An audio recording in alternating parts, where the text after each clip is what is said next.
মধ্যপ্রাচ্যের সংঘাত আরও তীব্র হওয়ার আশঙ্কায় বিশ্ববাজারে অপরিশোধিত জ্বালানি তেলের দাম ৬ সপ্তাহের মধ্যেই সর্বোচ্চ পর্যায়ে উঠেছে। ব্রেন্ট ক্রুডের দাম এখন $১০০ কাছাকাছি চলে গেছে।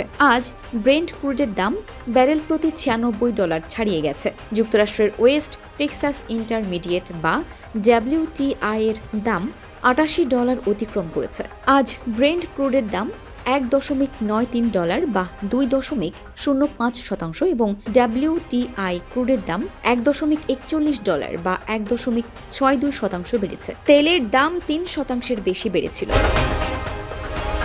এর মধ্যে লোহিত সাগরে তেলবাহী ট্যাঙ্কারে নতুন হামলার ঘটনায় বৈশ্বিক জ্বালানি সরবরাহ ব্যাহত হওয়ার আশঙ্কা আরও জোরালো হয়েছে। মধ্যপ্রাচ্যের ক্রমবর্ধমান সংঘাতের দিকে বাজার সব সময় নজর রাখছে।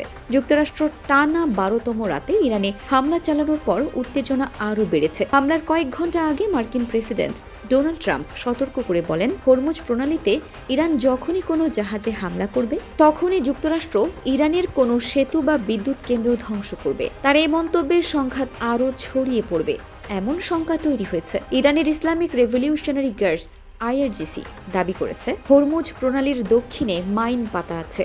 এমন পথ দিয়ে যাওয়ার সময় বিস্ফোরণে একটি তেলবাহী ট্যাঙ্কারে আগুন ধরে যায়। তাদের ভাষ্য, ওই ঘটনার পর আরও ২টি ট্যাঙ্কার যাত্রাপথ থেকে ফিরে যায়। IRGC আরও বলেছে, এ অঞ্চলে মার্কিন সামরিক অভিযান চলাকালে হরমুজ প্রণালী তাদের নিয়ন্ত্রণে আছে। এই প্রণালী এখন পুরোপুরি বন্ধ। ইরানের সঙ্গে সমন্বয় ছাড়া কোনো ট্যাঙ্কার প্রণালীতে প্রবেশ বা সেখান থেকে বের হতে দেওয়া হবে না বলেও তারা সতর্ক করেছে। সামুদ্রিক নিরাপত্তা বিষয়ক প্রতিবেদনে বলা হয়েছে, সৌদি পতাকাবাহী ট্যাঙ্কার এনসেলিয়া লোহিত সাগরে হামলার শিকার হয়েছে।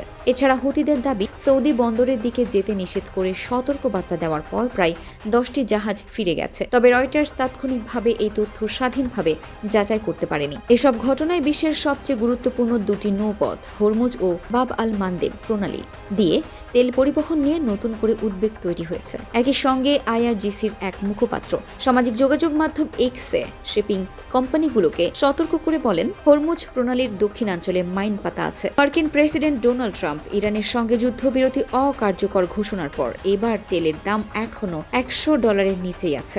যদিও প্রায় 2 সপ্তাহ ধরে দুই দেশের মধ্যে সংঘাত অব্যাহত আছে। এর আগে তেলের দাম সর্বোচ্চ $126 উঠেছিল। এখন দাম তার চেয়ে $30 কম।